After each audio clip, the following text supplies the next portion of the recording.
Welcome to the Fair Weather Podcast. It's your boy 2K Suave. I'm here with my boy A-Rod.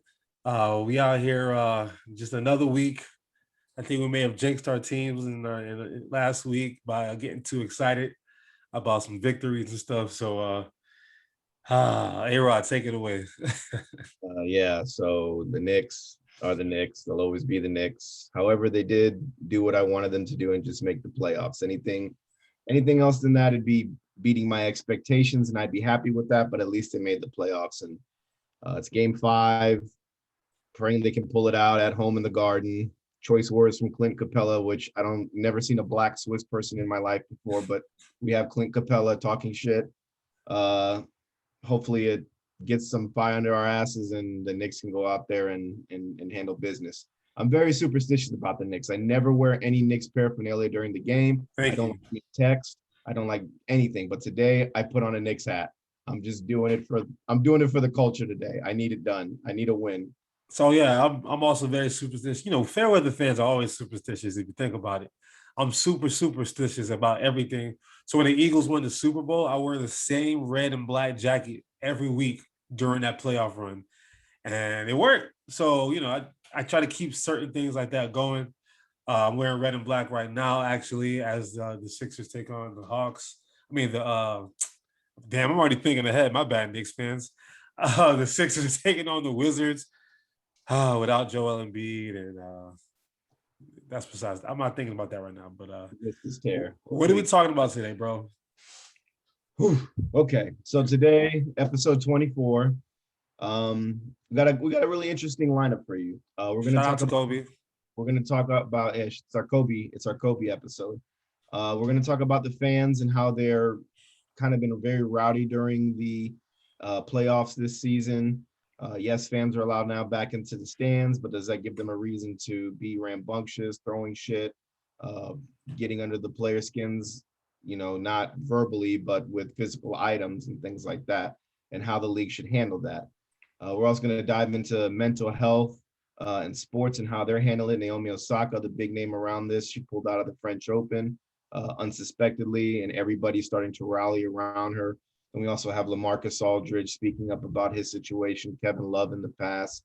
And then recently, Deion Sanders was on Brandon Marshall and Chet Ochocinco's podcast talking about his depression. So we'll dive into that. We'll talk more about the NBA playoffs, major injuries coming to, unfortunately, KK Sixers with Joel Embiid and the Lakers with AD. It just seems like bigs are always getting hurt. And that's the typical storyline for those guys all the time. We'll discuss the man behind me, the man, the myth, the legend. Every time you turn up and look at your watch, it's that time, game time. So we'll discuss his big game yesterday. We'll probably throw some controversial things about there that I might say about Dame in the playoffs.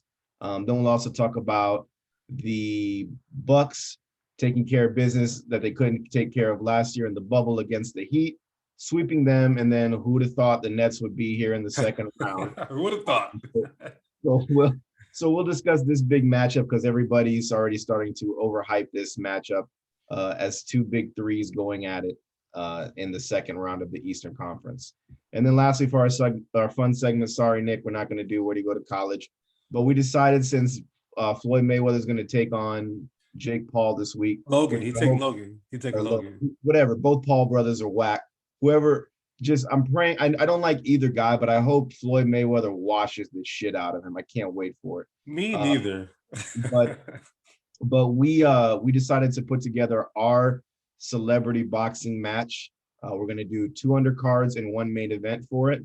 So sit back, enjoy, and guess you get to hear what we got to predict on that and say on those things. I got some surprises for fight night. I got some surprises for you guys. Yeah, we're going all over the board too. We're going sports, we could go acting, we could go musicians, all of that. So we're gonna have some real fun with it. But let's go ahead and we'll kick things off with these fans that are in the league right now, man. They've got some balls. Everybody knows Northeast fans are super passionate about their sports teams, and it just seems like it's a lot of the Northeast fans once again that are doing it. Boston fans, New York fans, Philly fans, all of it, just getting in players' heads. And it's not talking, It's more being physical with them, throwing things at them, which at the end of the day, it's your safety as well. Yeah, you're getting paid millions of dollars, but yeah, it's a water bottle. Does it really hurt you? But come on, like be sportsmanship about it. Like the players got to have sportsmanship. The fans should have sportsmanship about it too. So, are they acting aggressively, like more than normal? Could this just be because we're back finally in sports arenas and we just don't know how to act? Like, what is it? First and foremost, all these damn cowards and like these throwing water bottles and popcorn and beer. Listen, for it was it 17, 15, what is it, 15 years ago, something like that, when the Malice in the Palace happened? Lord, I think we need another one. Like, because now that the NBA is starting to kind of crack down on it, they're banning people for life. I know Utah, because it's the usual suspects, like you said, the Northeast, New York Knicks. I haven't heard anything from Brooklyn, but that's coming soon, They probably. have new fans as of this year, right? Exactly. Boston, and they're already pretty much well known for being a racist city. How true is that? I don't know, but a lot of racial undertone goes in there. That's why Kyrie didn't even want to be in there. Who else? Philly. I mean, look, I'm a Philadelphia fan. I'll openly admit we have the worst fans. I would say we have the worst fans, but some people would beg to differ. So ours is kind of expected. We're going overboard, but yeah, to answer your question, though, people have been locked away in quarantine and all that stuff for weeks and months and for a year now, and finally, you can't, I always say that's why we can't have nice things. Sometimes we just can't have nice things because the moment that we're given a little bit of rope, we take the whole thing. And these guys, I mean, they're acting crazy. It's not like the funny thing is that when we released our episode last week, it started to happen again like early last week, right? And we were like, man, I wish we could have talked about it last week. Somehow it's still continuing over the weekend, and it's something that's not stopping. And it's sad to see because at the end of the day, people talk about, oh, they're millionaires and blase, blase. And I've heard like a lot of players push back, like, what if I came into your workplace and started throwing coffee at you while you're making copies at the copy machine? Like, that wouldn't be, you wouldn't be cool with that. And the same, motherfucker. you know what I'm saying? And then you saying all this crazy stuff to somebody in the street. I mean, in a basketball game about their mom, about their sister, about their wife. Lord knows you're not going to say that to them in the street because you know what's going to happen. This is a 6'6" professional athlete, probably going to knock you in your face and stuff. So, it's like Twitter fingers. You know how like everyone in basement fingers, people are so much more confident when there's no immediate repercussions. Immediately, like someone's not going to beat their ass immediately. But I think the NBA just needs to kind of crack down on it. Like, look, we catch you doing some foul shit like that. That should be battery off the rip. That should be something on your record. Assault, whatever it is, something that's gonna, so that it's serious, that they're not playing, because you're gonna get caught. There's cameras everywhere, camera phones everywhere, security guards everywhere. They probably need to add more security guards in the stands, which sucks for us as fans. But that's going to be the only way that's going to regulate stuff like this, because it's getting out of hand. It's not normal. Ryan Artest, Steven Jackson, Jermaine O'Neal, all them boys was right. Sometimes it just goes overboard, and sometimes you got to knock somebody in the face. Yeah, Tristan Thompson said you don't want to have that happen to him. Tristan is not like that. Yeah, Tristan is not like that. His name is Tristan, first off, and he's from Canada, so I don't want to hear that. Tristan's a nice guy. Yeah, but I will say, because what happened with Trae Young, he got spit at. Now, if somebody spits at you, you have every right to beat the shit out of him immediately. So I wouldn't think Tristan's gonna follow somebody home, but someone spit on Tristan, I don't care. Tristan Thompson, John Collins, Derrick Rose, no matter what, you spit on somebody, and they have every right to beat the hell out of you. So that's a different story. Yeah, at the end of the day, it's safety for both sides. It's safety for the fans. It's safety for the players. And even like you were saying, when you start throwing their wives and families and a thing, even start enticing the families. Like, look what the Jazz did. I guess Jazz fans were heckling John Morant's mother and wife and kid, and they got 5 seats down and paid for them Yeah. to be courtside and see their son You know, play. like I said, usual suspect. The Jazz are always getting in trouble for stuff like this. They So are, they yeah. are. Nothing against you people out in Utah, man, but you don't have a lot to drink out there, so I don't know what you're getting all yoked up I know for. you're so excited to see some professional athletes and you're sober. That's hey, good for you. Yeah, man. Sober as a judge. I mean, dry counties everywhere. How Mormons be wilding out there, man. But yeah, that's a big thing. You want to protect the players, you want to protect the fans. The NBA, we were just talking about what can they do to uh make sure the safety of all this and not have another Malice in the Palace happen. And I think the bans is a good thing. The lifetime bans are really what should happen. Security, I mean, here's where it becomes a two-way sword for me, or a two-way street on me on this. So we say we don't want people heckling or throwing objects and stuff like that. But we know damn well, as me as a Knicks fan, Spike Lee is almost like the sixth man on the floor out there in your face, getting like he's not throwing anything, but I'm sure Spike's got some choice words to say But to he's people. not. I don't think he's saying anything about someone's parents or someone's like daughter or anything like that. Spike's just, like again, a lot of these players say they don't mind the talking when it's about them. So you're talking about like their game. Oh, you were 0 for 16 last night, or oh, you can't hit the side of the ocean like that. I That's agree. All right, that's yeah, normal. That's normal. yeah. But when you start saying, oh, like your wife I'm tastes just like saying like the Cheerios. privilege. I'm just saying like the privileged guys that like a Spike, they get on the court and start running up and down the court and Yeah. start like Drake and other instances.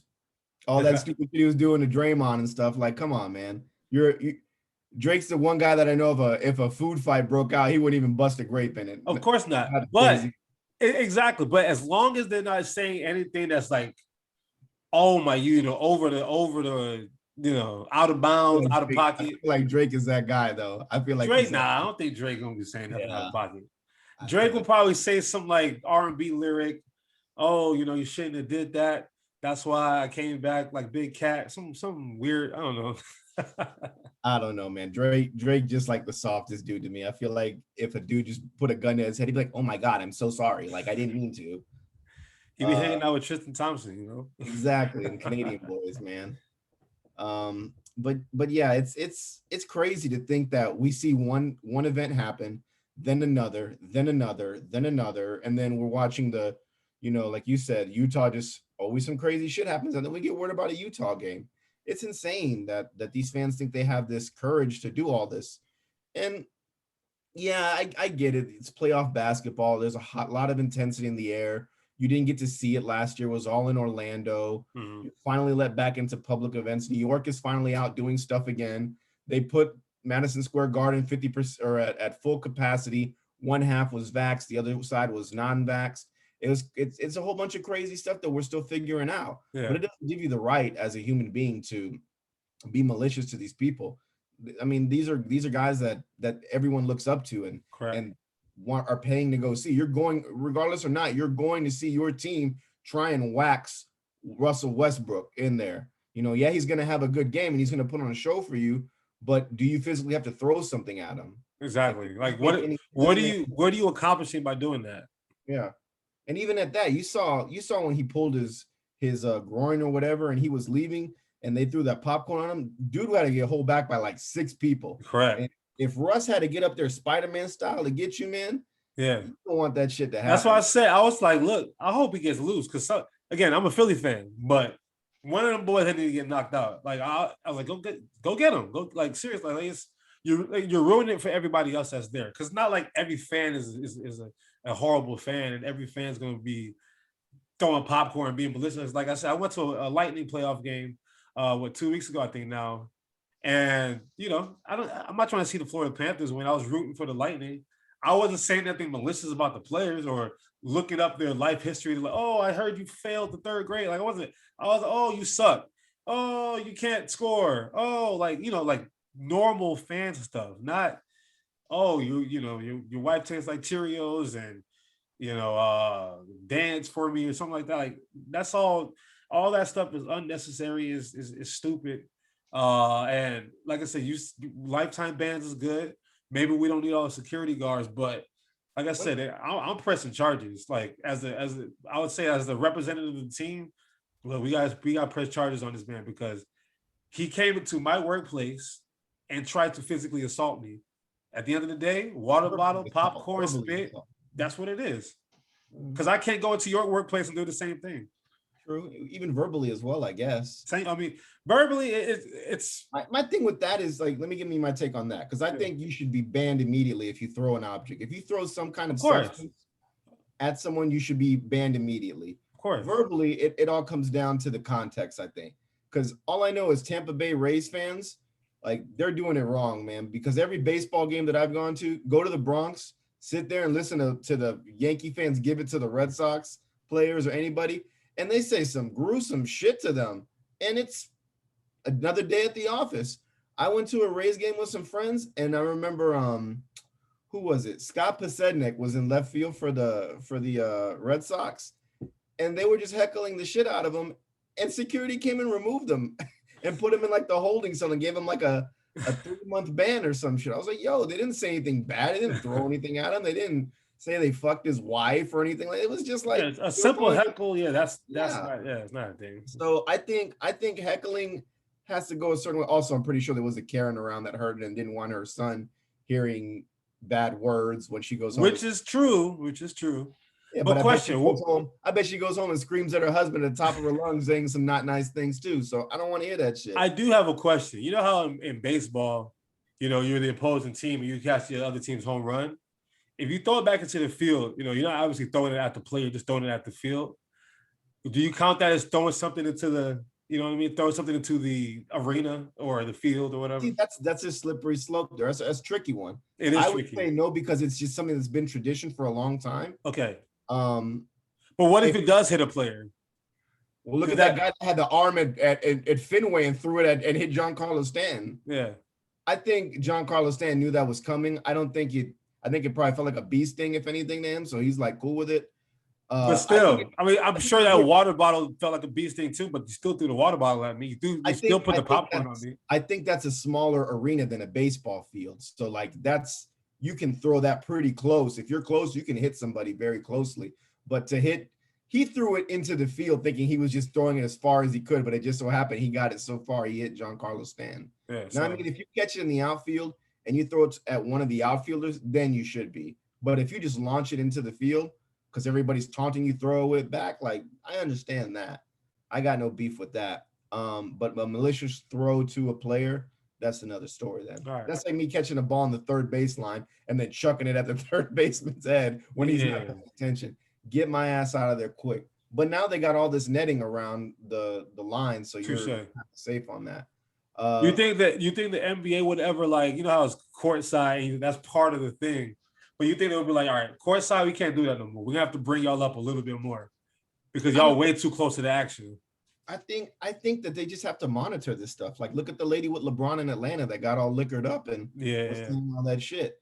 You just got to monitor this. You have security all over the place. You have player security. You have fan security. You have the tunnel security. You've got the media security. You got it all. So these guys should be trained to know what's going on. And when the fans start heckling and the players start getting into it too much that they're poking each other, you got to go separate that and remove the problem. Correct. And most of the time, it's probably the fan. The fan is provoking the player to get out there to do something. Correct. So I don't know how it works. After, like, it's like, hey, after your shift, come in my office, let's talk. You talk to the player and the fan and hash it out or what, but I don't know how it works. But you have to find out the problems and the people that are starting the problems. And almost, I want to say 75% of the time, it's the fans. The fans. You know what I would do? If like a fan like is caught doing something like that, I'd hold them in like the stadium jail until the end of the game, and then have them give them an opportunity, like they have to apologize to the player, or they'll be charged with something. Like, and like I'd have like somebody there like, look, apologize to him. You don't apologize, we'll have to charge you with a assault or whatever like that. That way, not only could they have to miss the rest of the game and they're being held against, in a jail kind of thing, but they also have to humble themselves to apologize to the person that they threw popcorn at or whatever they did. Because that way it's like, all right, I You agree. really want to throw something? Let's go. We can talk. And then you Yeah. got to apologize to the other person to his face.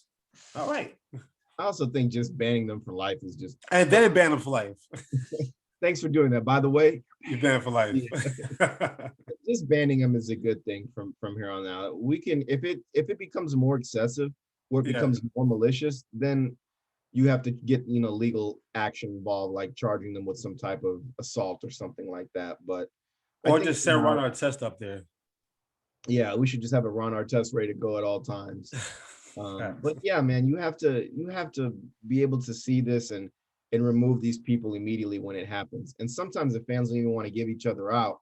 So that's the hard part. You know what else is crazy too? Real kind of off topic, but still, they're like, what about fan fights? Have you even seen like all these fan fights in baseball? Like, what the fuck Yo, is going on? that happens more in baseball than any sport. I don't. Well, soccer more, I would say. But Soccer is a different animal. That's not a that's a country thing. Like and in their country, like for example, Manchester United and Man City, you see him at the mall, you about to square up.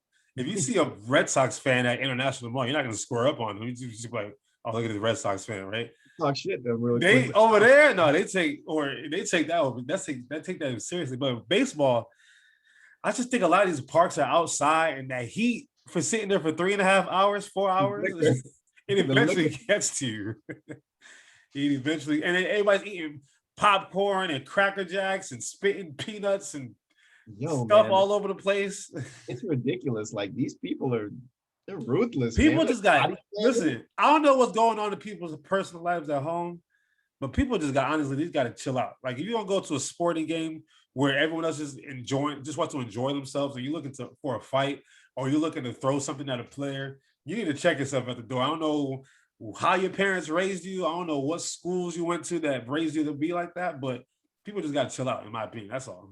My honest opinion to all of this, it's all people just don't know how to act after COVID coming around. Like they're just, it's like putting a wild animal that was in the wild, Yeah, put in captivity back into the wild again. They're like, I think I remember how to, that has a crawl lot to and do with breathe. it. Unfortunately, it's just people just don't know how to act. Honestly, it's just I blame it on all the non-vax people. That's what I'm blaming it on.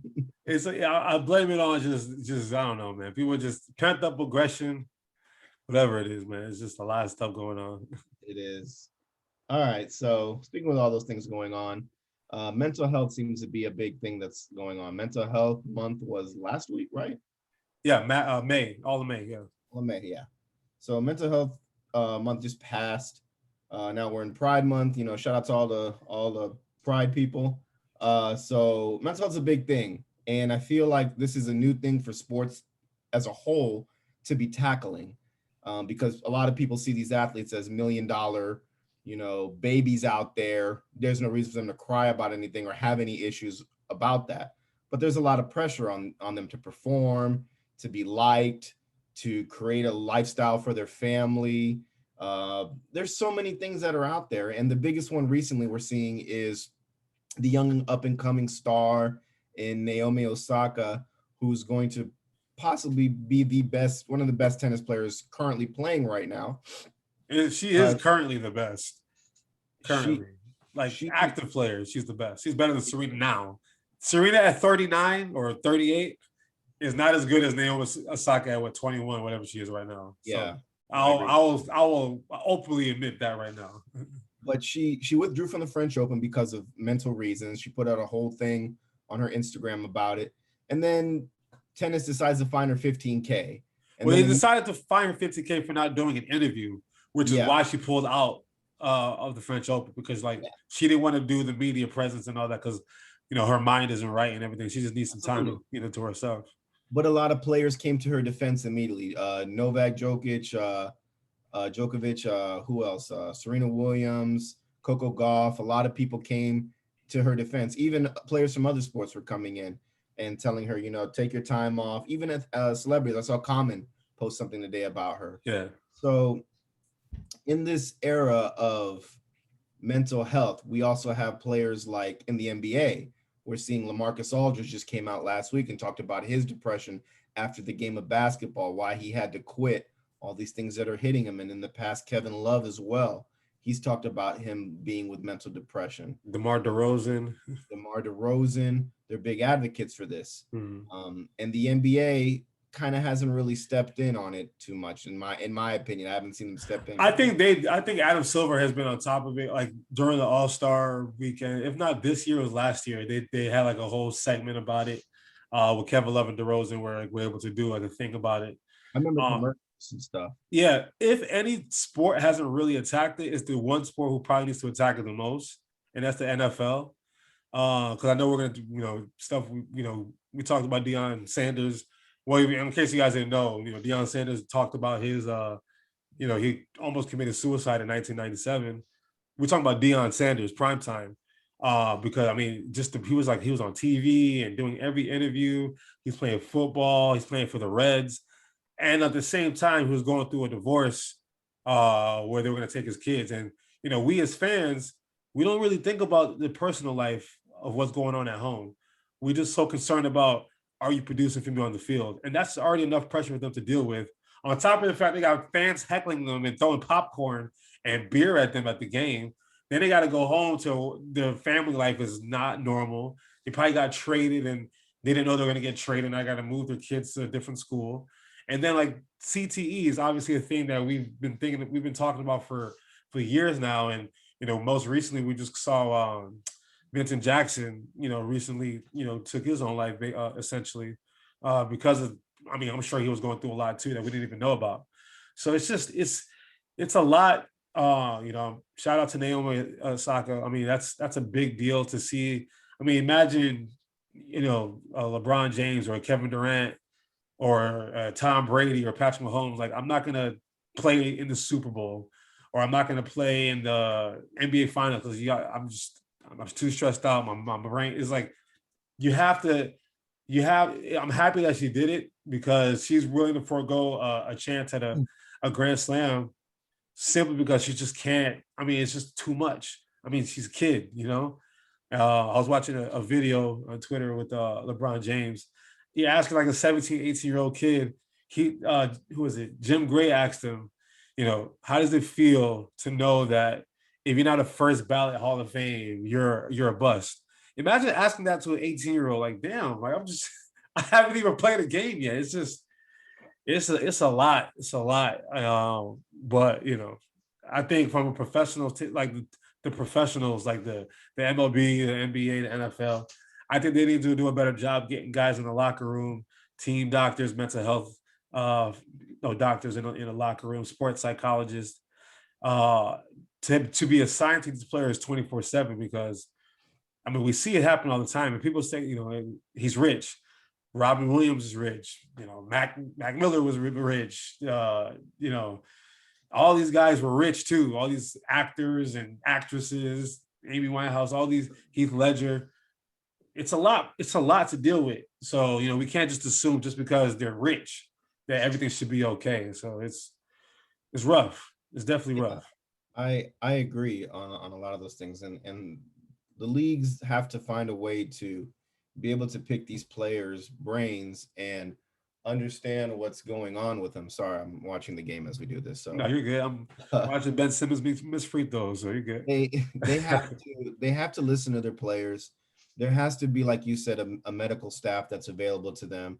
And I'm not trying to make any jokes on this because I understand all the things with mental health. I've been diagnosed with certain things, so I can understand with certain things that these people go through. But like even Talkspace, like what's his face? Michael Phelps is the spokesperson for it. Something that's available to them on the fly immediately. They can talk to somebody and not feel alone or feel that they're overly pressured on stuff. Because at the end of the day, these are the guys that come out and are bringing the fans in the stadium. Nobody's going to see Patty Mills for the Spurs. I mean, yeah, he's got talent. He makes a big shot every now and then, but predominantly you're going to see DeMar DeRozan out there. Predominantly when he was in his prime in Minnesota, you were seeing Kevin Love. Even when he was with Cavaliers and LeBron was there, you wanted to see Kevin Love play. All these players are guys that you really, really want to see play. And if they're taking days off for mental health all the time, how are you helping them as an organization and supporting? Yeah, you're supporting them for letting them do that, but you also want to be there and give them the best help that they can get. And if anybody can do it, it's definitely the NBA. We've seen all the things that they've done, the different platforms they always have for anything. Don't turn this into just like it is for Pride Month. Pride Month at the beginning of the month, everybody puts the rainbow color logo out there and Yeah. it disappears. Like, It's just a market. Don't turn stuff like this to a marketing campaign. Like, exactly. actually go out of your way and like understand I mean, for a star player like Naomi Osaka to be like, all right, I just need to take a break in the middle of like a huge Grand Slam. Like, it wasn't like a regular tournament. It's a French Open, right? French For her Open. to do that and take that stand, obviously there's something there, and I know, we talk about it all season with Kyrie. I'm pretty sure Kyrie's been going through a lot this year, and whatever it is, they need, instead of him having to feel like he needs to leave the team all the time, there needs to be somebody there 24/7 that can address all of these situations. It's hard. It really is hard. So I'm happy the stand was taken, and I'm hoping. Honestly, I really do want to see the NFL do a lot better. They're the ones that are. Because the NFL, that's the one sport that you see. I mean, it's physical all day long. You're crashing heads. You're in a car crash with somebody basically every play. It's a lot of mental and travel and 80,000 fans. If any sport really needs it, the NFL is one of those sports that need to do a better job of addressing stuff like that, because NFL is always late to everything. They were late to address racism. They were late to address remember Michael Sam back in the day when he was gay and everything. Like, they did a horrible job handling that. They just need to do a better job in general. I think all sports, but NFL for sure need to do a better job just kind of addressing these situations so that like for example, with my job, even with my grad program that I'm doing with school, I have an advisor that calls me every Tuesday, kind of just checking on me, making sure I'm doing well with school. And I'm very candid with him sometimes, like, yeah, I'm going through this and that. And he's like, well, we do have these resources that you can reach out to, that are free through my university. So I'm like, if my school that I pay tuition for can do that for me, you're paying these guys millions of dollars. The least you could do is have a mental health professional with them 24/7, like no matter what, always on call, because look at me 3 a.m. and you might just crack and want to drive off the side of the road. There's got to be somebody to call. So yeah, and with Kyrie Irving, man, I want to give him the benefit of the doubt. I really do. We always say it, like, we know he means well. He just doesn't know how to express it. I don't want to speak on him because he's. I'm not gonna give you the legs to leave him alone. All right, leave Kyrie alone. Just leave Kyrie alone. I like Kyrie. I know he's weird and he's sensitive, but I like Kyrie. All right, he does mean well. He means well. All right. Yeah, I just looking at it at a Muslim standpoint, when you say that you want peace and love and all that, and then you go stomp on the logo in the middle of the court, like, it just doesn't make sense. But let me get to my point that I was just about to make. That this league, all leagues in general, when you look at it, like baseball, football, basketball, all of that, they've all been kind of tarnished as soft leagues now. They're getting softer. Well, my rebuttal to that is people are evolving, and back in those times, showing your emotions weren't a thing. Yep. There were dogs out there that had the idea of murder in their eyes, and that's what they were going to do to you on the court. Now you have players that are in touch with their feelings, that want to express their feelings. You see them cry during the national anthem, a la No Sean Marino. You see all these things that players are emotional about, and you shouldn't make fun of them from that. Even music. Look at music now. It's become really, really what's the word I'm looking for? Like in your feelings type music. You're more in touch and in tune with your emotions and your feelings. Everyone says it's emotional rap now. Like all these new SoundCloud guys, they're just mad emotional. Well, Joe Budden was pretty freaking emotional. He's the first one. He had a lot of mood music. If you want to keep it real, it's not like this is new. Players, professional athletes, musicians have been emotional since day one. They just had different ways of showing it back then. Back then, you were allowed to fight a lot. So they showed their emotion by always fighting all the time. Now you can't do that. So where are you gonna? What's your escape? Yeah, exactly. But my point is that people are shunning those for coming out about their emotion, calling them soft. Oh, he's just soft. He doesn't want to do this because he's all in touch with his emotions. That's not it, man. Like people are evolving. People are knowing that for your mental health, you have to speak to somebody, whether it's a friend, whether it's a doctor, whether it's a teammate, your wife, whatever it is. You gotta come out and talk to someone because if you hold it all in, it's just gonna get really, really bad. And that's the last thing that we want to see happen to people, that they take their lives because of depression overtaking them, and it's just not good. And think about it. We talk about this one gentleman. Who could be, he probably is not, Michael Jordan, the GOAT, right? We call him the toughest, most mentally, focused guy in the world, right? This is the same Michael Jordan that was going through it with his father. He was, the pressure of the NBA was like, it was a lot for him in 1994. And he retired after 10 years. Like, he retired because it was too much for him to handle at that moment. And he obviously the athlete in him wanted to go play baseball and fulfill what his dad wanted him to do. So he went and played baseball and came back. But he retired because it was too much. We see Andrew Luck retired. Bo Jackson, the stress of being hurt all the time, retired. Jim Brown in 1967 retired early. Barry Sanders retired early. Like, it's not like we've gotten any softer as a society. I think it's a simple fact that it wasn't, there's no social media back then. There was no 24-hour news cycle. There wasn't debate shows. And talking about mental health back then was a taboo. Well, mental health has been around for a long time. Guys were killing themselves in the 90s and the 80s, the same rate that they're killing themselves now. It's just they were doing cigars and alcohol back then. Now they have access to over-the-counter pills. Now it's just they're channeling their depression and their mental health differently. This is change the fact that mental health hasn't always been around.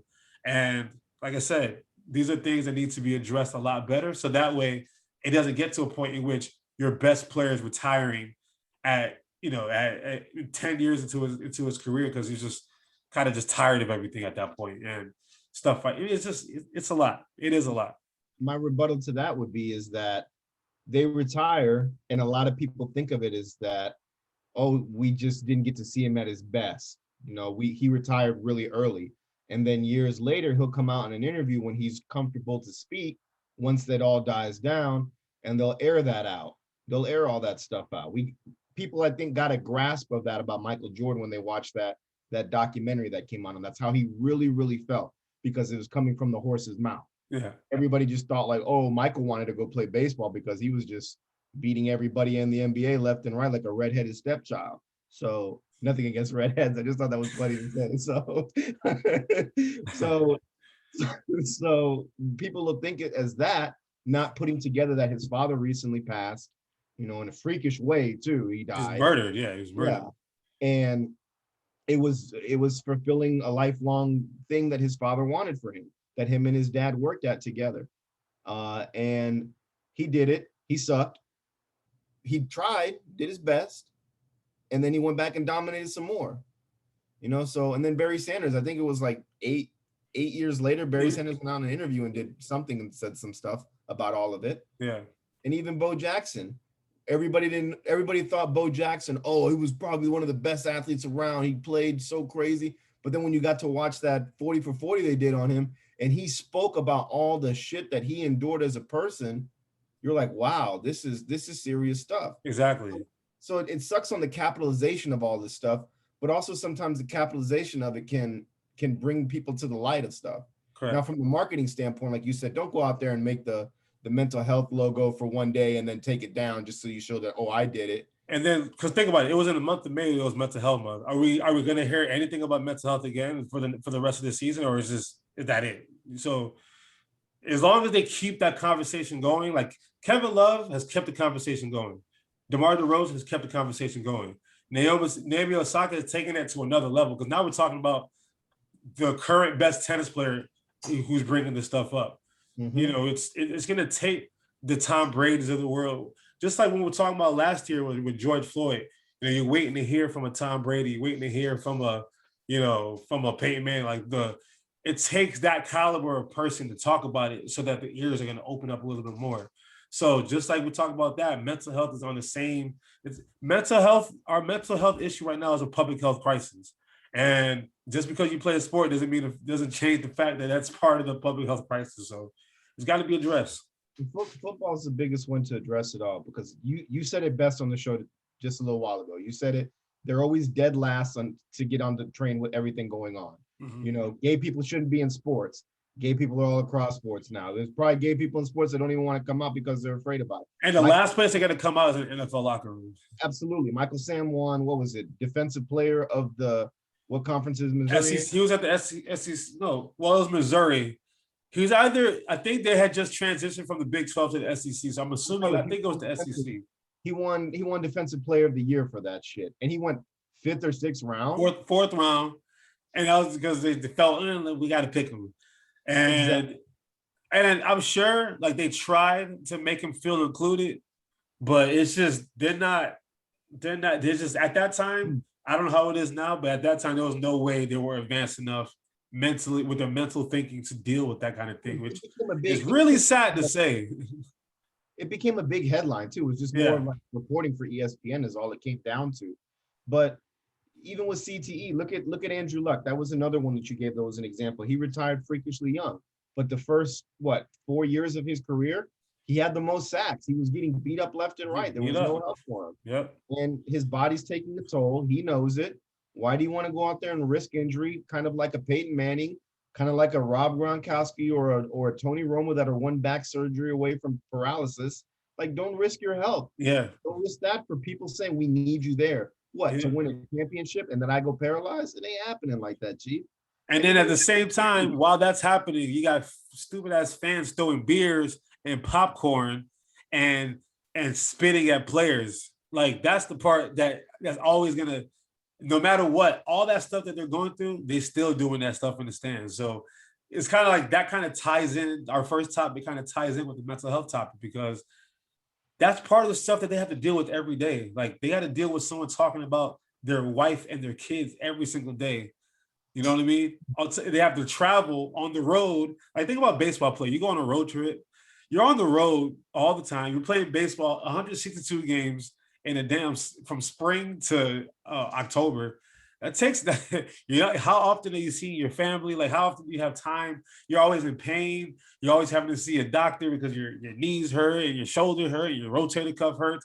You have to opt for surgery or not. If you don't do the surgery, then you might not be able to play. It's just, that's a lot to think about in a short amount of time when you're 25, 26 years old. It's just, it's, I've been saying this word a lot. It's a lot. Like J. Cole and 21 Savage. A lot.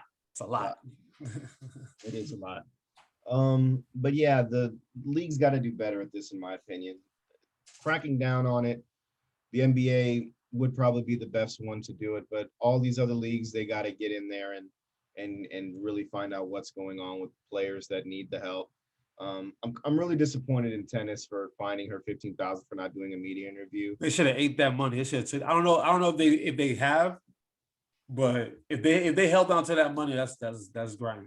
But what I'm more proud of is players coming to her defense. Yeah, I'm more proud of that, and even Serena Williams talking about how she handles it differently, but supports her because Serena's just another beast, man. Serena, whatever. She comes from that. She's vocal. She's real vocal about it. Serena is cut from that old school class, like you say. She has her own mental issues that she's going through, but I mean, we saw. Remember, like the other when she lost the Australian Open, I think it was, and she just busted out crying. Like all that tough girl stuff.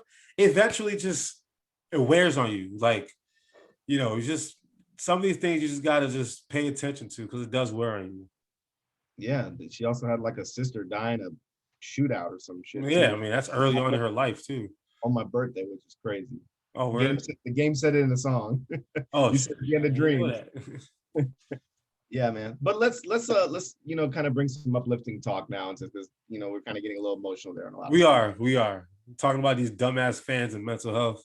Yeah, man. It actually, we're about to talk about the NBA playoffs.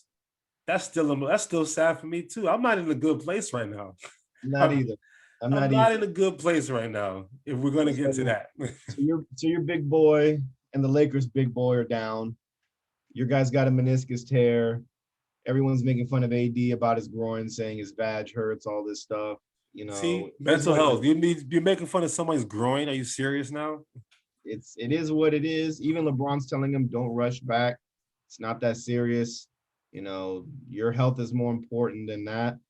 Uh, so these two players are very pivotal pieces to their franchise. Obviously, Joel Embiid was on a tear to become, and he's one of the candidates for MVP. Yeah, but he's not gonna win. Yeah, but because of injuries, obviously. Yeah. But he's had a really good year. He's made me a believer in Joel Embiid when I wasn't. And AD is probably probably the greatest fundamental big man out there who can do it all.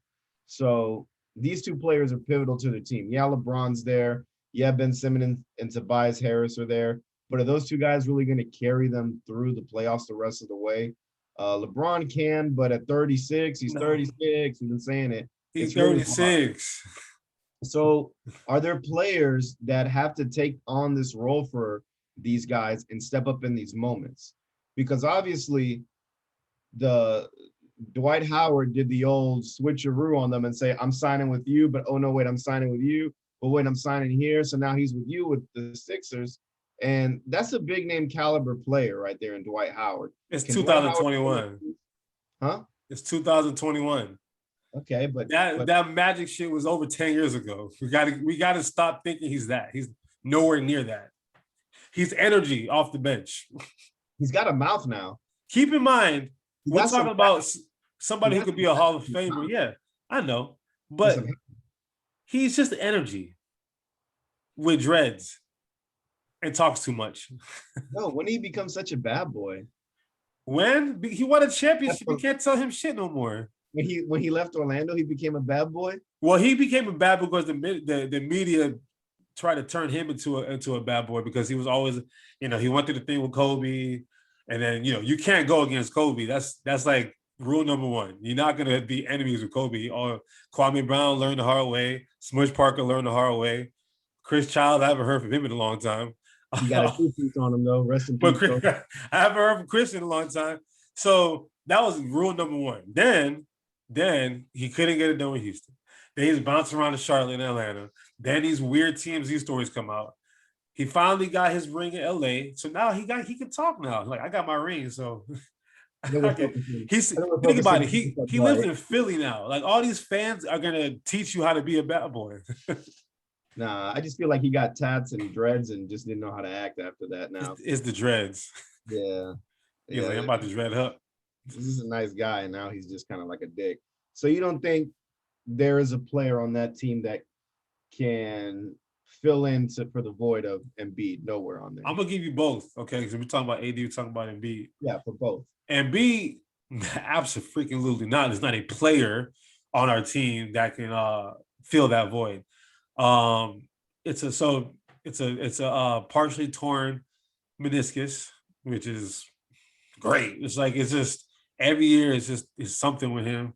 He's in better shape this year than he was before, but it's just that I don't know, man. Maybe his feet are too big and his legs are too small, or something. I don't know. It's just he always lands awkwardly. It's the same thing with AD. They always land awkwardly. Like, I know it's weird, but they actually teach you how to land. Like, there are coaches and like trainers out there that teach you how to land, especially as a big man, so that you can avoid injuries. Like, that's part of the $2 million a year that like LeBron pays on his body to teach you how to land. Like sliding in baseball. Like sliding in baseball. Like they try to teach like RG3 how to slide, and he just couldn't put two and two together. Like, there are coaches that teach you how to land, slide, avoid injury at all costs. Like, I was watching the Rays game yesterday, and Austin Meadows was diving for first base. He got caught at first, but like he jammed his finger.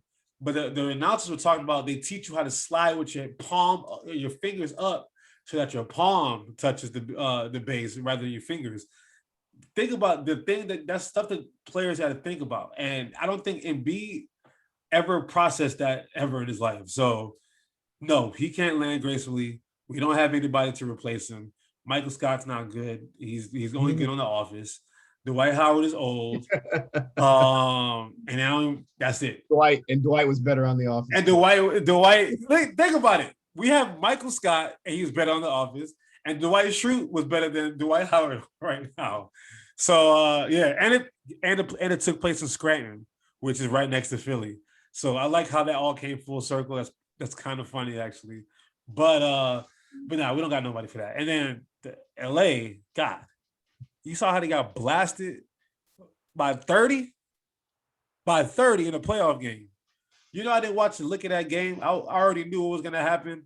LeBron's old. You know, what's them boys called that make all those funny videos? He's 36. Supreme Dreams in there. Supreme Dreams said it best. This is an old man. And you can't ask this old man to put that.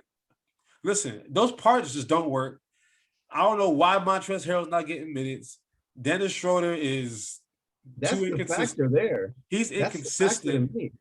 And Kuzma is a waste of 6'10" talent. Like they kept him over Brandon Ingram, which they obviously regretting that now because Kuzma is not doing anything for him.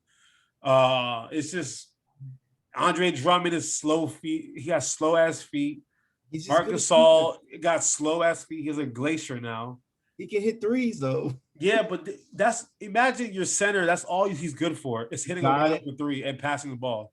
The guy who needs to be getting minutes now and being more involved in the offense, in my opinion, is Montrezl Harrell. There's no reason you've got a reigning sixth man who could potentially be a starter for you. Listen, just sitting around on his ass doing nothing. I don't understand. He must have missed a practice. So I follow Montrezl Harrell on IG, and he posts lately. This last 2-3 weeks, he's been posting a lot of subliminal messages. Like he's really depressed and going through it. Like, you know, I'm gonna just live my life. I'm gonna just do this. You know, I'm a shark. I'm a lion. Like he's really going through it. So I don't know what Frank Vogel has done to Montrezl Harrell because he was the sixth man of the year last year, and now look, he's not getting no PT, and they give him Kyle Kuzma and slow ass Marc Gasol minutes over him, where they need athleticism right now because DeAndre Ayton is just killing them, and Mikal Bridges is killing them, and what's his name? We were just talking about before the show. Cameron Payne is killing them. It's just I don't know what's going on over there. So we're starting to see the beginning of the end of LeBron's career. It's been nice, and then in Philly, you know, Lord willing, they can figure it out. But there's nothing they can do to get past the Milwaukee or a Brooklyn. There's absolutely nothing they can do if Joel Embiid is not Joel Embiid. It's impossible. So yeah, it was a nice ride. So my two rebuttals to those, we'll go to Philly quick for me. Getting something to replace a Joel Embiid, Dwight Howard is a shell of himself from what he was in Orlando, Los Angeles, even Houston. He was a really good player there too. He's just not that good of a teammate in my eyes. Like he wants to be the center of attention when we all know he's coming to the end of his career. Yes, he's good defensively. Yes, he's good chirping at other players, but he can't be that guy that's going to do 20 and 15 like he was in Orlando. They're not even asking him to do that. He can't even, they're asking him to do 10 and 8. That's all they're asking from him. Yeah, I understand. But even at that, Michael Scott, he's not that big to be out there. He's more of a shooter than he is a big man. Correct. And Korkmaz is kind of big, but like he's not a big. He's a small. He's like our small forward. I thought he was like 6'8" or something like that. Nah, but he's a shooter. But regardless, like Philly ramped up on the shooting and forgot about the big. Well, they went and got Dwight, but in case this happens, you got to have another guy behind. So, in the X factor there has got to be Ben Simmons stepping up, and we all know that that's going to be very, very hard for Ben. He's been able to play Robin the entire time and be a really good fucking Robin at that. But he's just going to have to show why he's 6'9" and can be able to lock down big guys too. So we're going to have to see that out of him. And then on the Lakers side of stuff, I was trying to say it earlier, Montrezl Harrell has to be that guy. He's got a chip on his shoulder. He hasn't been able to play a lot of these games. So why not put the dog in the game now?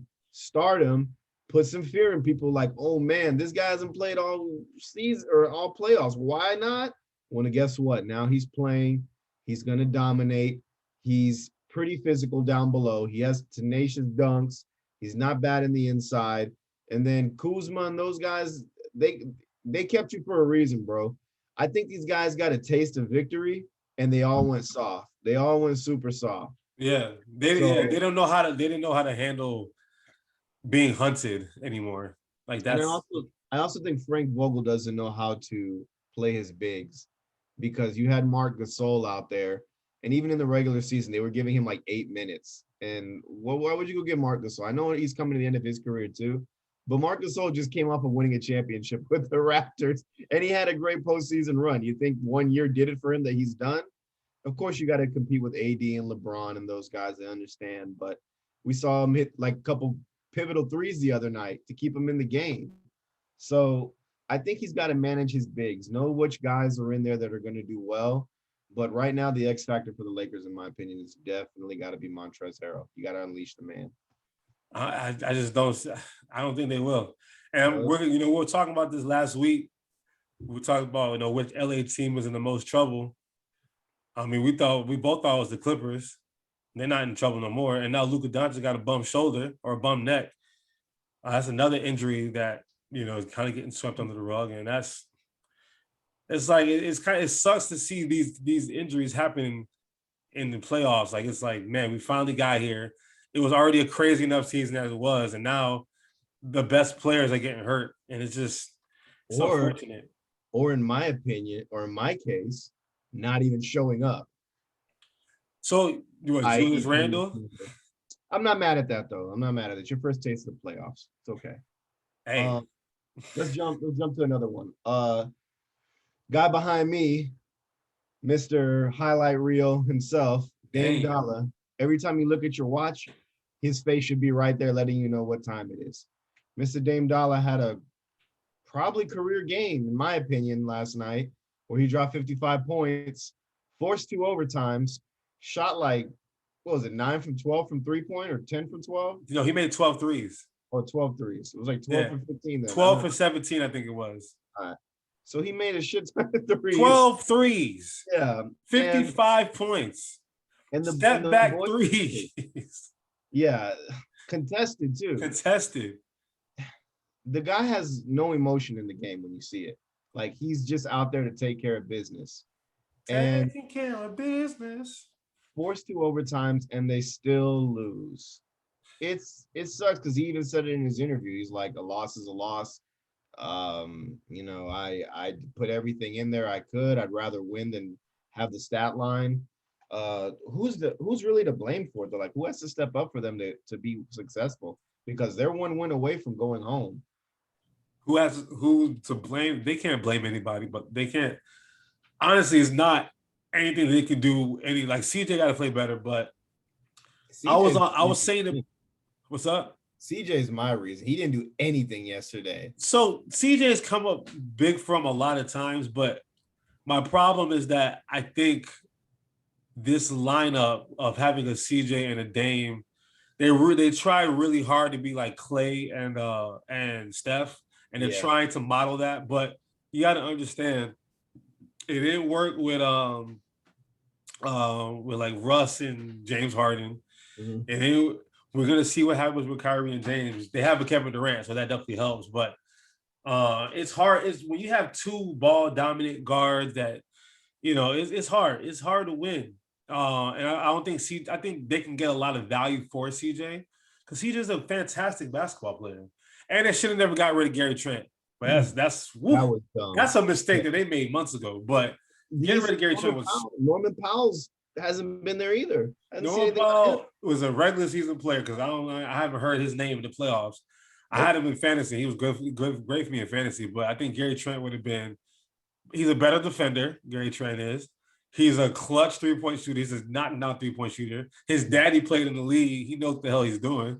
Well, according to his dad's like route in the NBA, Gary Trent Jr. should be in Dallas next year. That would be good for Luca. Hey, Following Daddy's footsteps. I'll do it too. But like, it's just there's nothing. Look, like we say, maybe fix their bench. They have Melo coming off the bench. He's great. They got they have good bigs in Nurkic and all them boys down there. They obviously got Dame, who's to me like I've been saying it for years, and we were talking about it too. Like in the playoffs, no offense. Actually, I'm gonna let you say it. I want to say it. I'm gonna let you say it.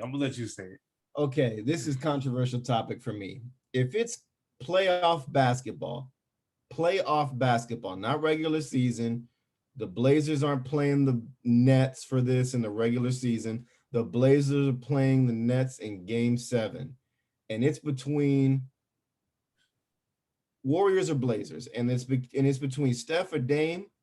Dame is taking this shot for me every time. That last shot, you want Dame over Steph, right? Every time. How many times do we see it in the playoffs that he sends somebody home? The epic goodbye.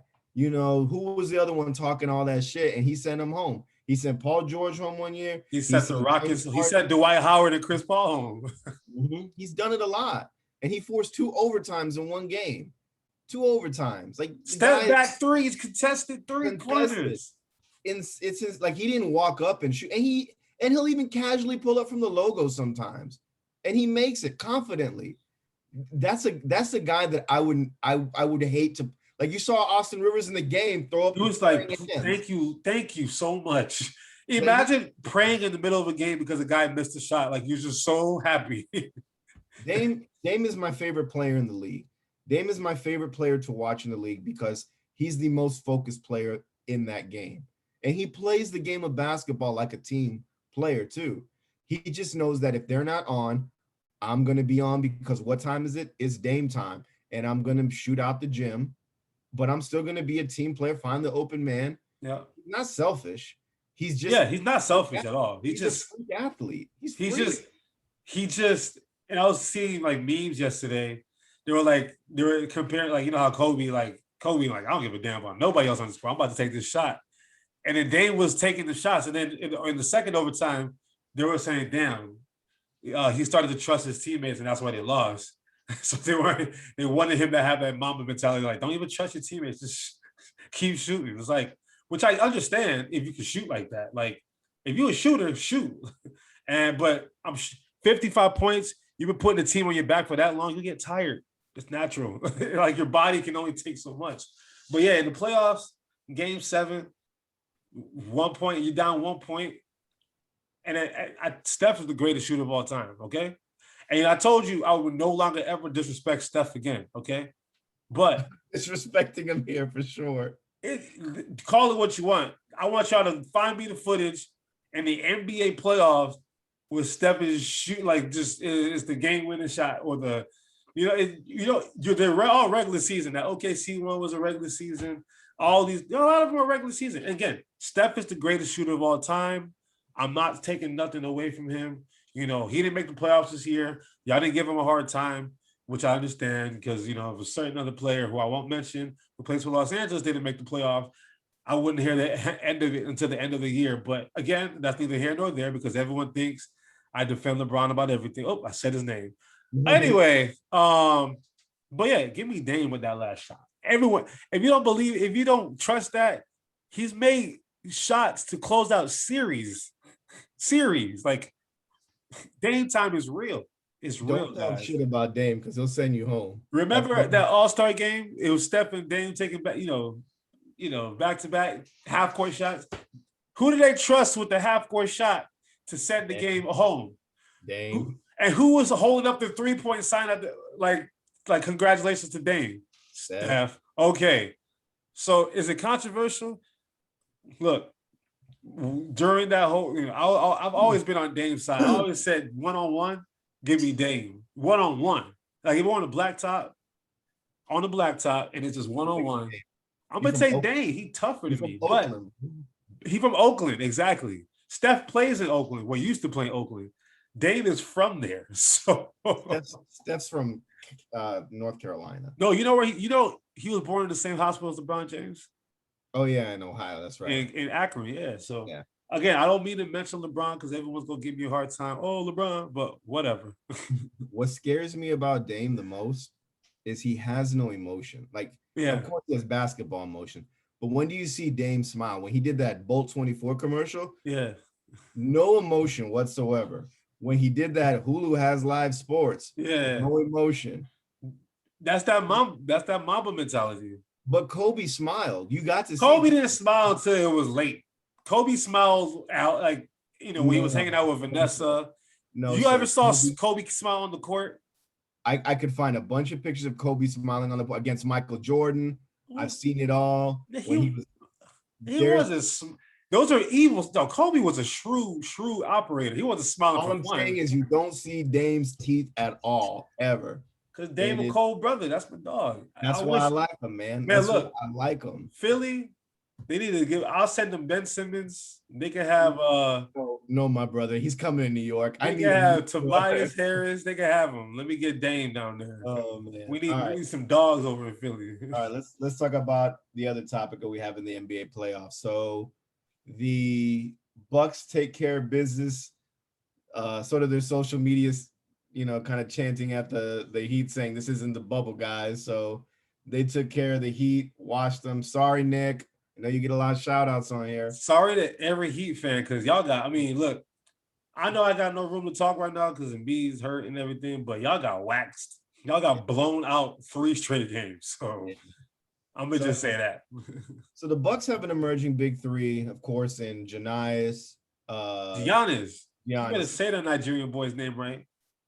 Giannis, Chris Middleton, and Drew Holiday is what they're putting their big three as, and I'd put it at that. I like that. I'm not mad at that. And the Nets just came away with the 3-1 series, or with the winning 4-1 series against the Celtics. What was left of the Celtics? Yeah, what was left of the Celtics. Sorry, Sammy. Sorry, Vic. Hate to do this to you, but it is what it is. Y'all knew better. Yeah. So they obviously have the big three. That's exciting because they're scoring 82.5 points per game of their team's points in the playoffs. So is this second round matchup between these two, is this going to be probably the most exciting game in the Eastern Conference, you think now? Whoever wins this series wins the NBA Finals. You think so? Whoever wins this series wins the NBA Finals. I'll stamp it right now. Because there's no way LA's winning it. The Clippers, all of a sudden now they look like they're probably the favorites in the West. If, I don't know what's going to happen with Luka and everything, but Utah can't beat Brooklyn. Phoenix can't beat Brooklyn. And then none of those teams in the West can stop Giannis. And Drew Holiday's locking you up. And Chris Middleton has figured out his role because now he doesn't have to play defense and score 25 points. Now he has Drew Holiday as the guy that defends all the best point guards. And then Giannis has figured out they're doing a better job with Giannis because back in the day, they would just put that wall up and Giannis would get stopped at the free throw line because he couldn't get past that wall. Now they have it where they starting him in the paint now. Ain't no wall you can put up. And Brooklyn don't got the wall. There's no wall in Brooklyn. Like, you don't have with DeAndre Jordan. He's getting no Blake Griffin is soft. What's his name? Claxton. He young. Like, they don't got the bricks in their back pocket to deal with Giannis. So this series is gonna come down to will Giannis average 40 or not? If Giannis is just getting whatever he wants, it's a wrap. It's because so they played 4 times. They played 3 times this year. Brooklyn won the first one by 2. And then the next 2, they were playing like a back-to-back. They could not stop Giannis. And I feel like Giannis knows that. He seems to be at a better place mentally. So I think if he can find a way to just get this done in 6, they win in the NBA championship. Now, the favorites still should be Brooklyn because they got the best. They have the best big 3 in basketball right now. That's a given. Mm-hmm. And in the last 15 years, you're gonna have to put them up there with Clay, Steph and Durant, LeBron, D Wade and Bosh, and the big 3 in the Celtics. You got to put them up there. And then a Spurs fan will argue and say, what about Tony Parker, Emmanuel Ginobili, and Tim Duncan? I don't want to hear it. That was a system. That was a Popovich system led by the greatest power forward of all time. This big three, they literally average like 90 points a night. Literally, they literally average 90 points a night. That is incredible. So they should be the favorite. 85% of your points. Exactly. So if they win this series, I mean, they're gonna beat Philly, they're gonna beat Atlanta, they're gonna beat New York, whoever comes out from that series, and then they're gonna beat whoever comes out the West. It's just plain and simple. So yeah, Brooke, this is a good series. I like it. I think it goes 6 or 7. If it goes 7, I got Brooklyn. If it goes 6, I got Milwaukee. Milwaukee has home court advantage, if I'm not mistaken, right? So if it goes 7, yeah, Milwaukee got home court advantage. So if it goes 7, that's in Milwaukee. How? I thought Brooklyn was a 2 seed. They were the 3 seed. They were? No, you're right. Boston played. Yeah.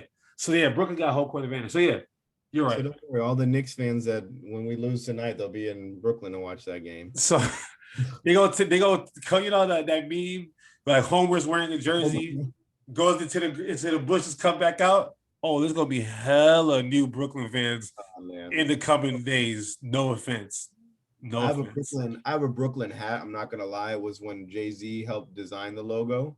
True. And I have it only for that reason, but I am not a Brooklyn fan. I'll let y'all know right now. I used to rock with New Jersey when they had J. Kidd and Kenyon Martin and them. I used to like them. Kerry Kittles, Lucius Harris. Steph was there. Stephen Marbury was there. Yeah. I was a big fan of that. I was a big fan of Kenyon Martin. I was happier when he came to the Knicks, but you know, there was a good little time to watch, but by no means did they assemble this stupid team that we get to see now that nobody's rooting for but fake Brooklyn fans, gentrified white people that moved into Brooklyn like, yeah, man, we've been great for a long time. What are you talking about? They all moved into Dumbo. Man. All right, I got one really quick before I let you talk about this series. Where did he go to college? Chris Gatling. Oh. Ooh, Chris Gatling. I remember him. Cal State Fullerton? Nah. Old Dominion. I was gonna say like Grambling, like State or something like that too. I knew Old Dominion. I knew I had to keep you on your toes. That's a good one. Yeah, so this series is a really, really interesting series. I feel like if anybody can take down Brooklyn, it's gonna be them now. That's the only team.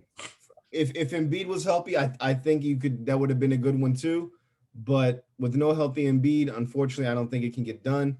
But these guys have finally figured it out, and they're playing really good basketball together. Even the players off the bench play pretty well too. So even Lopez is playing like old Lopez in a way, but toned down a lot. He's not as dominant down low, but he can pass like he used to. He stretches the floor. He gonna hit that corner three if you leave him open. Mm-hmm. So you get to see all of those guys coming out of their shells too. I really want Milwaukee to win. It just sounds weird saying I want Milwaukee to win. I'm with you on that one. Don't worry. I think everybody except for the gentrified Brooklyn fans are. So, and I hate it. You know why I hate Brooklyn so much? Because they try to pander and appeal to all this Biggie shit. Stop. Please stop. Yeah, they're overdoing it. Biggie was a Knicks fan. Biggie's probably looking down right now like, I can't believe this. He said, I got a story to tell about the dude from New York Knicks, not the Brooklyn Nets. He was talking about Anthony Mason, not Chris Gatling and Kerry Kittles. Kerry Kittles went to Villanova. I know that. I've asked you this before, so I already knew you knew. That's why I didn't ask you about Kerry Kittles. I remember. Because I was starting to run out of teams and players and stuff. So I got you. But yeah, I think this is going to be a good series. I think this will probably be the most enjoyable series to watch out of all the playoffs, in my opinion. Outside of the Lakers and the Suns, but with no AD, it doesn't really make it appealing. 30-point blowouts and shellackings like that is not enjoyable. No AD is definitely no fun. So, and just like no Embiid is no fun, man. Like, you don't want to see players get hurt. Exactly. Well, watching this game in the background, it's actually a very exciting game without Embiid because Washington looks like a good team without Embiid there. So, at least it evens the playing field with an 8 seed, Washington fans. Y'all nothing but an 8 seed, but without Embiid, we're like a 6 seed, so I get it. All right, well, let's wrap up the show. We usually do our Wait, famous. who you got winning the series? Milwaukee and Brooklyn. Oh, you want realistically. It's the Nets, man. Come All on. right. So yeah, Nets, but deep down inside, my heart says the Nets. My gut says the Nets. everything says look, like I told you back in February, there's no team that's going. I want to find a pathway for it to happen. I do but too. There's no team that's gonna beat Brooklyn. So If KD really gonna get number 3, huh? If you really think about it, 3 people are going to beat a team of 15. 3 people are going to beat a team of 15. Yeah, they're that good. 3. I don't want to hear Blake Griffin's name. I don't want to hear DeAndre Jordan. Whoever the dude who they're like, you're going to be playing more now. That guy Brown or whatever his name is, I don't even know his first name. I don't want to hear Joe Harris. I don't hear anybody on that team. 3 people are going to beat. Landry Shamet. 3 who was once a 76er. Jeez Louise. But yeah, no. Durant, Kyrie, and James Harden are that good. And literally, it could be whoever came out the West. It could be a miraculous LeBron run. Dame Lillard, Steph Curry. It wouldn't have mattered. Bro, even with the big 3 in Miami, Ray Allen shined. Yeah, Ray Allen shined. Won a game. Mike Miller had a game. Birdman had some games. So yeah, this is different. A different kind of big 3 because 3 fucking people. Because they're all like we're talking about. All right, people call James Harden the best one-on-one offensive player ever. I don't say that, but people have said that. Kyrie, some people say he's a better ball handler than Iverson. I don't say that, but he might be. I don't know. And then Durant, I mean, come on, it's Kevin Durant. Like you know what he's saying. Like you know who I am. I'm Kevin Durant, and I'm like, yeah, I know who you are. You Kevin Durant. Like Kevin Durant is Larry Bird, but black. That's what Kevin Durant. Kevin Durant is like Larry Bird mixed with like a guy, like it's like Reggie Miller and Klay Thompson Larry Bird could do it all. Larry Bird could do it all. He was just a little bit thicker bone than what Kevin Durant is. I just don't know how Kevin Durant can stand on them legs, man. Listen, man, all I'm gonna say is, because LeBron's at the end of his career. I mean, the new sheriff has been waiting at the door patiently. He beat him a couple times, but Durant's here. That's the current best player in the NBA. LeBron James' ankle's bum. He's getting old. It's Durant, man. It's like there's nothing else I can say about that. Now, if Giannis takes this team down, I don't want to hear another bad thing about Giannis again.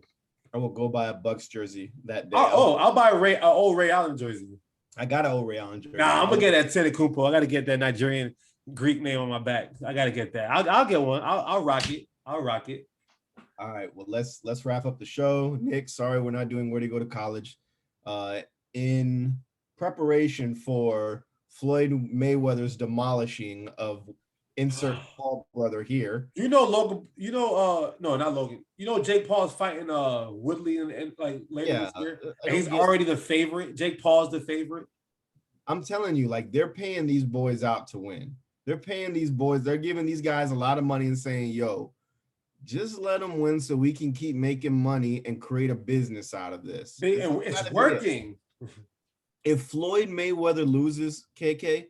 He is, and I'm saying this now, I'm saying this to all minorities and specifically Black people. He will be setting you back 70 plus years if this happens. Floyd Mayweather, if somehow you listen to this, don't lose for look. We watched what happened to Nate, and we're embarrassed.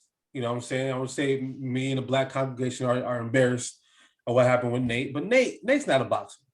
Nate is a basketball player / football player who is an athlete, who most athletes think they can do everything, right?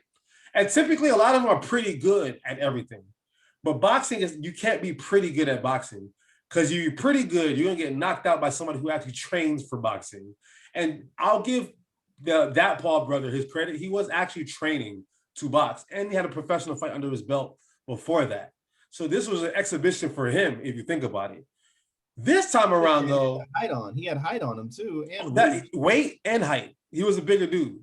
This time around, Floyd, Money Mayweather. I have the Money Team shirt in my dresser, I'm ready to wear it on Saturday.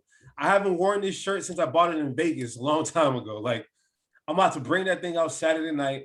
And like I said, it's working. They make me want to go find a place to watch the fight because I'm not going to spend my own money to watch it. But I'm going to go somewhere to go watch it. I'm illegally streaming it. I'm not even going to bootleg it. I'm actually going to go somewhere to get some chicken wings and watch Logan Paul get his ass beat. So that should be a quick fight. Chad Johnson's fighting as well. I don't even know the name of the dude he's fighting. Let me look that up. These things are whack. So it is. While he's looking that up, he's fighting Brian Maxwell. Is that an R&B singer? Maxwell, right? I thought, he's fighting R&B. No, he's fighting, I don't know who the hell. Brian, nope, that can't be him. Oh, yeah, I don't know who the hell this is. Oh, he's a bare knuckle fighter. Oh, damn. Chad about to get his ass beat. He be in Tampa a lot, so we can try and talk him out of it. Chad, I know you love your wife or your fiance. She did not want to see you looking like Nate Robinson on that canvas. Come on now. You be hanging around Ebo City way too much to get your ass beat by this dude because I think he might get his ass beat. You got a podcast we love to listen to, man. So hey, listen. Whatever. I'm gonna buy you some McDonald's, whatever you need for you to not take this to just don't. Damn, poor guy. Let me see continue. I'm gonna look what the favorite the spread is and all that stuff.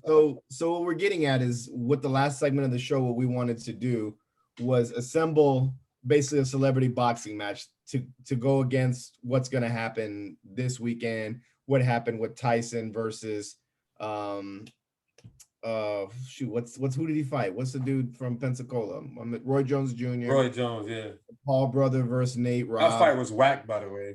It was. So we wanted to make one that would seem entertaining for people to watch. Made with celebrities, music artists, athletes, all of that. So you want me to kick it off? Kick it off, man. Kick it off. All right. Give me your whole fight night. Yeah, so we have 2 undercards and the main event.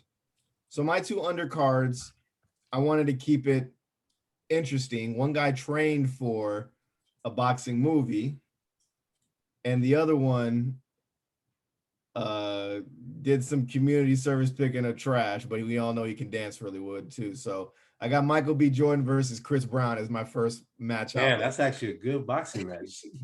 Damn, you kicked it off pretty well. That's my first one. Michael B. Jordan versus Chris Brown. I feel like they got the same height. I feel like they're both kind of built a little bit. They're both young. They're both quick. I think they'd be a good one.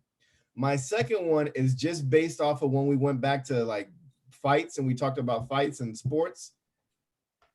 Andre Johnson, Cortland Finnegan. I got that one too. Good job. I need that as my second one. That's my second one.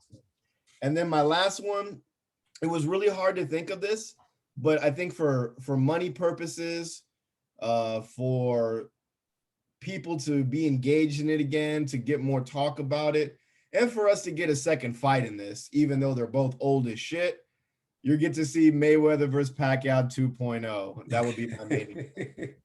That's my main event. Right now, Pacquiao is just doing a good deed to get watched by everybody right now. Yeah, but he got what? Who's in there? Errol Spence? Yeah, he's fighting Spence now. Jeez. But like, he's definitely done. Mayweather's done. They got nothing to fight for. It's all pride, but help out the young guys, I guess. Jeez, but, poor Pacquiao. You gotta take that damn fight. So in the boxing, I decided to get a little creative with mine because I can't do anything orthodox. I'm not sane. I have to do a little different. So I have, how they have like the undercard. Well, how they have like the undercard. Like those fights start like at 5, 6 o'clock before the real fight started. Huh? You went really deep into this? I went deep. Oof. All right, I'm all for it. I gave you 3, so you're gonna get more. You're gonna get a I got you. So mine is called Fight Night. This is the fight that's going on while you're having dinner with your family right now. Yeah, you having dinner with your family. The first fight you're gonna get. It's still daylight out. It's still kind of daylight. The sun is thinking about setting, but it hasn't set yet. So the first one, I got Richard Sherman versus Michael Crabtree. I would love to see that. We gotta relive that whole, don't ever talk about me. LOB. Country soft. Oh man, I want to see that again. So that's like That's kicking off the night. Like, we're gonna give you this fight, 6 rounds, nothing too far, nothing too long, just 6 round, 2 minute, 6 rounds, 2 minute rounds. I think we can get that done in a couple minutes, right? I think Richard Sherman will beat his ass. Maybe. I don't know. I don't know. And then I'm gonna have Aqib Talib as a special referee for that. Second, the last fight of the undercard is Andre Johnson versus Cortland Finnegan for the obvious reasons. We want to see them with gloves instead of helmets. Because I'm not trying to see him take his helmet off again and beat his ass like that. I want to see some boxing gloves and let him fight out his men, because Cortland Finnegan looked bad then. Then the first fight of the undercard, the 9:00 fight p.m. When it's actually dark outside, this is the part that ESPN has these fights up until a certain point, and then it stops because you got to pay. You got to pay for this. So the first fight, I got Michael Jordan and Isaiah Thomas. There's an obvious height and weight difference here, but Logan Paul and Floyd Mayweather have the same height and weight difference right now. So Isaiah Thomas is from Chicago. Michael Jordan played in Chicago. Isaiah Thomas played for the bad boy Detroit Pistons, and Michael Jordan played with Charles Oakley. So we're gonna have Charles Oakley in Michael Jordan's corner, and we have Bill Laimbeer in Isaiah Thomas's corner. And then Dennis Rodman's got to be the ref. And Dennis Rodman gonna have to be the ref because he wore both jerseys. So he's gonna be the one that can mediate this whole shit. So he's got to be in a dress too. It's got to be in a dress. Then we have the almost main event. I got to do 50 Cent versus Ja Rule. This has been going on for 20 years. We got to squash this shit in the ring tonight. So 50 Cent, Ja Rule, 12 rounds. Is that you, Ja? Is that you, Irv? Yeah, I want to see that. Are you ready? I guess not. So, yeah, we're going to get that 50 versus Ja Rule. Special guest ref, I don't know. It could be, it don't really matter. Fat Joe. Fat Joe. Somebody from New York. We'll get somebody from New York. And then the last one, I had to mix it up. It's fight night, right? I grew up on WWE and WWF. I grew up on WWF, which is now the WWE. My last fight of the fight night is it's not a triple threat, man. It's the 4. It's the 4-way dance. So you're gonna have J-Lo as the special ref, Puff Daddy, Mark Anthony, Ben Affleck, and A-Rod gonna duke it out for J-Lo's love. I'm done. That's a good one, man. I'm done. So that's a really good one. J-Lo gonna be special ref because she wants to be the ref. She posts pictures with them every day now. All 4 of them. I'm like, all right, do your thing, girl. And I'll be in attendance to watch my ex-wife fight her 4 ex-husbands and stuff. That's cool. I'm cool with that. So. It's a really fucking good one, man. I had to go outside the realm of normalcy. I'm not normal. It's a cage match, and J-Lo's in a cage dangling. Ooh, cage match. Damn. Look, all right. Who was your fights? You had Andre and Finnegan. I'm gonna give Andre gonna win that one. You had Chris Brown. Michael B and Chris Brown gonna win that one because Chris Brown does cocaine and he's crazy. I'm saying Michael B because he took a punch on set. Man, that was acting. Chris Brown is Chris. I think it was against Andre Ward too. Listen, Chris Brown does coke. He's crazy. Okay, I got Chris Brown, and then who was the other one? Mayweather versus Pacquiao. Man, I hate Mayweather so much, but Mayweather will win. It's a draw. We're gonna make that one a draw, just like Tyson and Roy Jones Jr. was a quote unquote draw. Well, mine, who you got between Sherman and Crabtree? I got Sherm. All right, Andre Johnson and Cortland. And then Talib rips off Crabtree's chain at the end. Takes his chain and just walks off like it's a championship belt. Takes his chain. All right, MJ and Isaiah Thomas. MJ. Ooh, come on, Isaiah from Chicago. South Side. Oak is in his corner. South Side. You don't remember Bill Laimbeer? I do remember Bill, but that was a crazy boy. Ain't nobody fuck with Oakley. There's a lot of Oakley stories in the NBA. 50 and Ja. 50. 50. And now who winning that four-way dance? A-Rod. A-Rod. I'm going A-Rod. Are weapons allowed?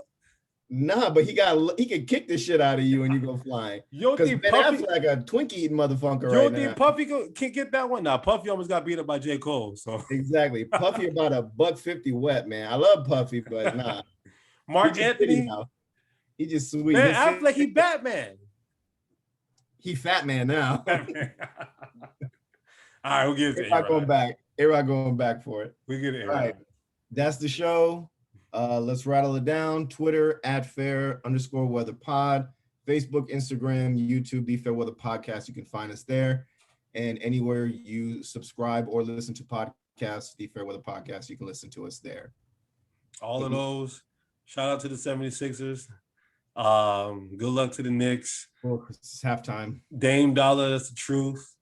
Malice in the Palace, we need another one. And make sure y'all do mental health check-ins with your friends. Yeah, and fuck the Paul brothers. Yeah, let's go, Mayweather. Let's go. Peace.